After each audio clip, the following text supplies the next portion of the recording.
नमस्कार दोस्तों, मैं हूं कमल और एक बार फिर से आपका स्वागत है। दोस्तों, आज मैं यहां पर आपके सामने आया हूं बात करने के लिए फूड लाइसेंसिंग के बारे में। जैसा कि आप सभी को पता है कि अगर हम फूड से संबंधित कोई भी बिजनेस करते हैं, चाहे वो छोटी मोटी रेहड़ी लगाते हैं या फिर कोई किराने की दुकान है या फिर हम कोई केटरिंग का कार्य करते हैं या कहीं भी हमारी कोई छोटा मोटा रेस्टोरेंट है, होटल है, या हम फूड आइटम्स का इंपोर्ट या एक्सपोर्ट करते हैं, तो हमें उसके लिए फूड लाइसेंस होना जरूरी है। लेकिन इसमें दो तरह की कैटेगरी होती है। कुछ कैटेगरी ऐसी होती है जिनके लिए हमारा सिर्फ फूड का रजिस्ट्रेशन होना जरूरी है, लेकिन कुछ कैटेगरी ऐसी होती है जिनके लिए हमारे पास फूड रजिस्ट्रेशन के साथ साथ उसका लाइसेंस भी होना जरूरी है। FSSAI ये एक भारत सरकार की ऐसी संस्था है जो इन सब गतिविधियों में आने वाले बिजनेस को लाइसेंस या रजिस्ट्रेशन प्रोवाइड करवाती है। तो आज मैं आपको बताऊंगा कि कैसे आप घर बैठे अपने बिजनेस का FSSAI में रजिस्ट्रेशन करवा सके। इसको रजिस्ट्रेशन करवाने से ये फायदा है कि सबसे पहली बात तो ये है कि ये जरूरी है। अगर आप फूड से जुड़े हुए हैं, फूड आइटम्स का कोई भी काम करते हैं, तो इसका रजिस्ट्रेशन या लाइसेंस होना आपके लिए जरूरी है। दूसरी चीज ये है कि अगर फूड इंडस्ट्री से संबंधित कोई भी किसी भी प्रकार की अगर स्कीम आती है तो उसका बेनिफिट लेने के लिए आपके पास ये लाइसेंस होना जरूरी है। तो दोस्तों, चलिए शुरू करते हैं। आपको स्टेप बाय स्टेप मैं अपनी कंप्यूटर स्क्रीन पे बताऊंगा कि कैसे आप इसके लिए रजिस्ट्रेशन कर सकते हैं। तो चलिए दोस्तों, शुरू करते हैं। दोस्तों, सबसे पहले आपको अपना गूगल ब्राउजर ओपन करना है और इसमें एक वेबसाइट का एड्रेस डालना है जो है foodlicensing.fssai.gov.in। ये फूड लाइसेंसिंग जो है भारत सरकार की एक ऑफिशियल वेबसाइट है जहां से आप रजिस्ट्रेशन और लाइसेंस के लिए अप्लाई कर सकते हैं। तो यहाँ पर एक सबसे पहले जैसे आप यहाँ पे क्लिक करेंगे, यहाँ पे आपको एक ऑप्शन आएगा अप्लाई नो। तो आप यहाँ से डायरेक्टली अप्लाई कर सकते हैं। आप चाहे तो आप यहाँ पर अपना अकाउंट भी बना सकते हैं और अगर आपने अकाउंट बना रखा है तो यहाँ से लॉगिन करके भी अप्लाई कर सकते हैं। तो आज मैं आपको बताऊंगा कि डायरेक्ट अप्लाई कैसे करें। अगर आपका मान लीजिए इसमें अकाउंट नहीं है तो भी आप कैसे अप्लाई कर सकते हैं। तो सबसे पहले आपको यहाँ पर अप्लाई नो के बटन पे क्लिक करना है। इससे पहले आप यहाँ से हाउ टू अप्लाई का जो है वो भी आप यहाँ से पढ़ सकते हैं अगर आपको कोई प्रॉब्लम आ रही है तो। हालांकि मैं आपको इस वीडियो में सारा स्टेप बाय स्टेप बता दूंगा। तो उसके बाद आपको यहाँ पर एक मैसेज आएगा कि I declare that I will be responsible for authenticity of the information provided here. तो ये एक डिक्लेरेशन है जिसको आपको एक्सेप्ट करना है और उसके बाद आपको यहाँ से सेलेक्ट करना है कि आपका बिजनेस कौन से स्टेट में है। तो यहाँ से स्टेट सेलेक्ट करने के बाद यहाँ पे एक क्वेश्चन और आएगा कि क्या आपका बिजनेस एक से अदर राज्यों में है या नहीं। तो यहाँ से आपको यस या नो पे क्लिक करना है। जो के सामने जैसे ही आप यस या नो सेलेक्ट करेंगे तो आपके सामने ऑप्शन आ जाएगा कि आपके बिजनेस के प्रकार, बहुत सारे प्रकार आ जाएंगे कि आप जो रजिस्ट्रेशन करवा रहे हैं उस बिजनेस में आप क्या करते हैं।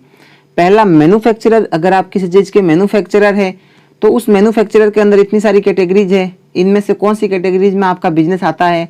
आप इंपोर्टर है, अगर आप इंपोर्टर है तो आप इस पर सेलेक्ट कीजिए। अगर आपका अदर कोई बिजनेस है, अदर के अंदर जैसे स्टोरेज, कोल्ड स्टोरेज है या होलसेलर है, रिटेलर है, डिस्ट्रीब्यूटर है वगैरह वगैरह। इसके बाद premises at central government agencies, यानी कि सेंट्रल गवर्नमेंट की किसी एजेंसी के बिल्डिंग के अंदर आपका कोई शॉप है या कोई कोल्ड स्टोरेज है या कुछ भी है तो उससे संबंधित ये सारी चीज़ें यहाँ पर आ जाएगी। उसके बाद प्रेमिसेस एयरपोर्ट या सी पोर्ट, अगर एयरपोर्ट या सी पोर्ट पे जैसे मान लीजिए कोई शॉप वगैरह होती है, कोई आउटलेट होते हैं तो उनका यहाँ से हो जाएगा। उसके बाद आपके मिड डे मील का अगर आप काम करते हैं किसी स्कूल वगैरह में तो उसका लाइसेंस आपको यहाँ से मिलेगा। दो तरह के ये हैं। उसके बाद अगर आप एक्सपोर्टर है, एक्सपोर्टिंग FBO, तो उसके यहाँ पे ऑप्शन आ जाएंगे। उसके बाद रेलवे में अगर आपकी कोई एजेंसी है, रेलवे स्टेशन पे या रेलवे से संबंधित कोई कैटरिंग वगैरह का काम करते हैं तो वो यहाँ पर आ जाएगा। उसके बाद ई-कॉमर्स यानी ऑनलाइन अगर आप कुछ करते हैं तो उसके अंदर ये ऑप्शन यहाँ पर आ जाएगा। तो अपने को जैसे शॉप वगैरह के लिए अगर अपन को नॉर्मल अगर कोई लाइसेंस लेना है तो अपने को यहाँ पर अदर बिजनेस पे क्लिक करना है और उसके बाद यहाँ पर आप रिटेलर पे क्लिक कर दीजिए, क्योंकि शॉप नॉर्मली जो छोटी मोटी शॉप होती है वो रिटेलर की कैटेगरी में ही आती है। अब इसके बाद देखने वाली बात यह है कि जैसे आप रिटेलर पे देखेंगे तो इसके सामने 3 ऑप्शन है। एक तो ये है कि अगर आपका टर्नओवर 20 करोड़ से ज़्यादा है, या फिर एक आपका टर्नओवर 20 करोड़ तक है, या फिर एक आपका टर्नओवर सिर्फ 12 लाख पर ईयर है। यानी कि 12 लाख तक होगा तो आपको इस ऑप्शन पे क्लिक करना है। छोटी मोटी अगर कोई दुकान है तो आपको इसी पे सेलेक्ट करना है। जैसे आप इस पे सेलेक्ट करके प्रोसीड करेंगे, आगे आपको प्रोसीड करना है। प्रोसीड करते ही आपके सामने ये आ जाएगा एक ही ऑप्शन जिसमें जो आपने अप्लाई किया था कि 12 लाख से कम की जो भी कैटेगरी होती है वो रजिस्ट्रेशन में ही आती है। अगर 12 लाख से अधिक का टर्नओवर किसी बिजनेस में शो होता है तो वो फिर लाइसेंसिंग में आ जाता है और उसके लिए आपको चार्ज थोड़ा ज़्यादा लगता है। और रजिस्ट्रेशन अगर आप किसी भी कैटेगरी में करते हैं तो इसमें आपको पर ईयर 100 रुपीज़ का चार्ज लगता है। जो गवर्नमेंट की फ़ीस है वो पर ईयर 100 रुपीज़ है। तो यहाँ पर आपको क्लिक टू अप्लाई पे क्लिक करना है। जैसे ही आप क्लिक टू अप्लाई करेंगे आपके सामने 2 ऑप्शन आएंगे। अगर आप रजिस्टर्ड मेंबर है तो आप यहाँ से लॉगिन कर सकते हैं, अगर आप रजिस्टर्ड मेंबर नहीं है तो आप यहाँ से रजिस्टर हो सकते हैं। और अगर आप चाहते हैं कि नहीं मैं रजिस्टर्ड मेंबर भी नहीं हूँ और मुझे रजिस्टर भी नहीं होना है, मुझे बस यहाँ से अपना काम करके निकलना है, तो आप यहाँ से ईमेल आईडी या मोबाइल नंबर डाल के डायरेक्टली एक बार यहाँ से कंटिन्यू कर सकते हैं। तो मैं यहाँ पर अपना मोबाइल नंबर डाल दूँगा और यहाँ से कंटिन्यू कर दूँगा। जैसे ही कंटिन्यू करूँगा आगे एक फॉर्म आ जाएगा। उस फॉर्म के अंदर नॉमिनल डिटेल्स होती है, पहला कि नेम ऑफ एम्प्लॉय एप्लीकेंट या कंपनी कि उसका जो भी आप शुरू कर रहे हैं वो किस नाम से है, वो उसका प्रकार क्या है, इंडिविजुअल है या पार्टनर है या प्रोप्राइटर है या डायरेक्टर है या क्या है, तो वो यहाँ से आपको सेलेक्ट करना है। उसके बाद kind of business retailer automatic यहाँ से आ जाएगा।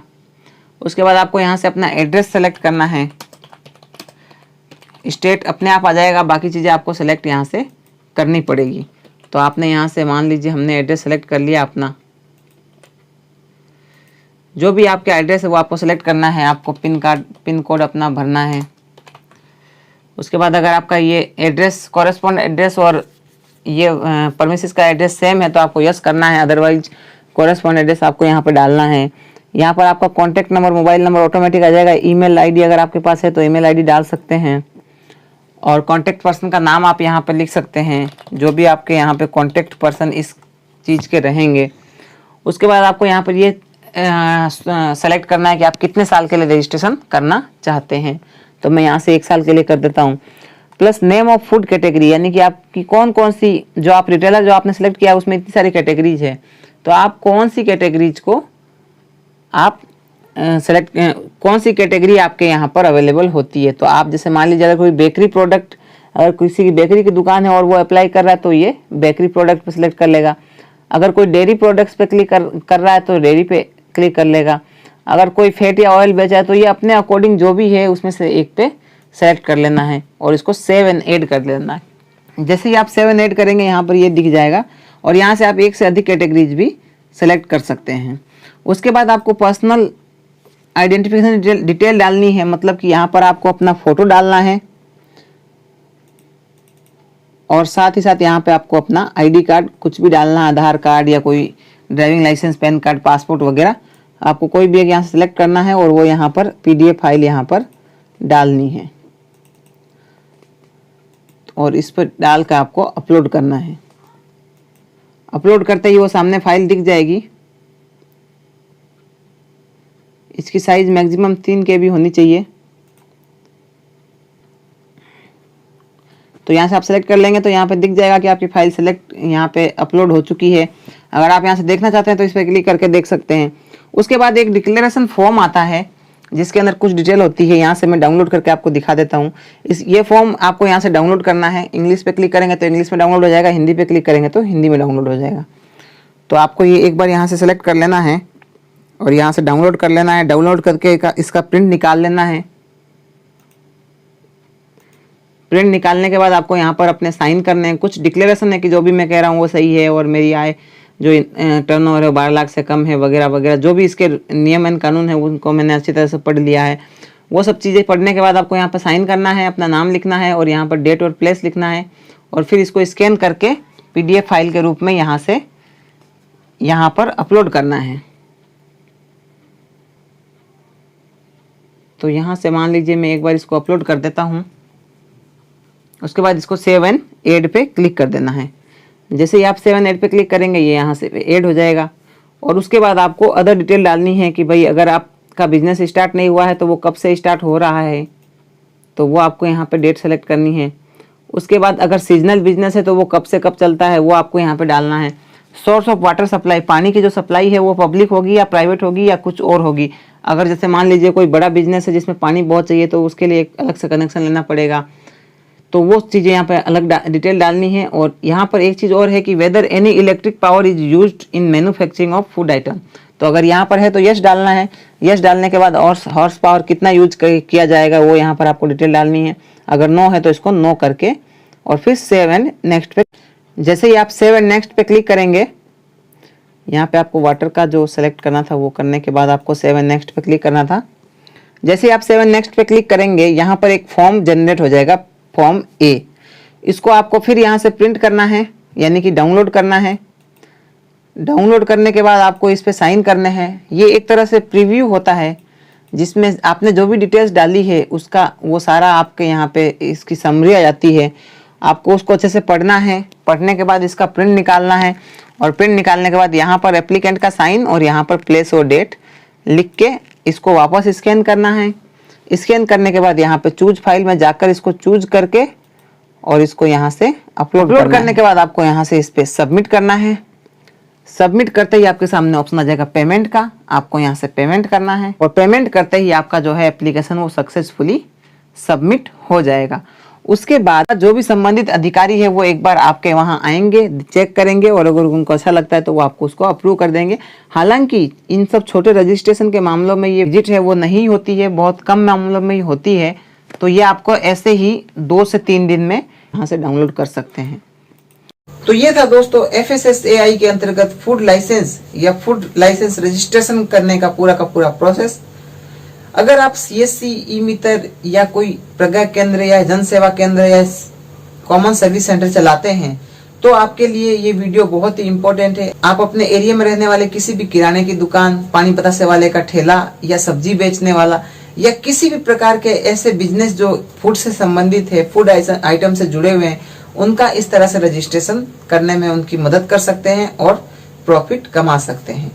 इसके अलावा अगर आप इंडिविजुअल है, अगर आप इन सब चीजों से संबंधित कोई काम करते हैं तो आप अपना खुद का रजिस्ट्रेशन घर बैठे बिना किसी ई-मित्र, बिना कहीं CSC या बिना कहीं विजिट किए हुए, किसी भी ऑफिस गए बिना आप घर बैठे इसको बना सकते। तो उम्मीद करता हूं दोस्तों कि आपको ये वीडियो अच्छा लगा होगा। अगर आपको ये वीडियो अच्छा लगा तो इसे लाइक करें, अपने फ्रेंड्स के साथ शेयर करें और अगर अभी तक आपने हमारे चैनल को सब्सक्राइब नहीं किया है तो प्लीज इसे सब्सक्राइब कर लें, क्योंकि इसी तरह की हर लेटेस्ट वीडियो का नोटिफिकेशन आपको मिलता रहेगा। दोस्तों अगर आप फेसबुक चलाते हैं तो हमारे फेसबुक पेज को लाइक करें। आप हमें इंस्टाग्राम या ट्विटर पर भी फॉलो कर सकते हैं। आज के वीडियो में बस इतना ही। फिर मिलेंगे एक नई वीडियो के साथ, एक नई जानकारी के साथ। तब तक के लिए जय हिंद।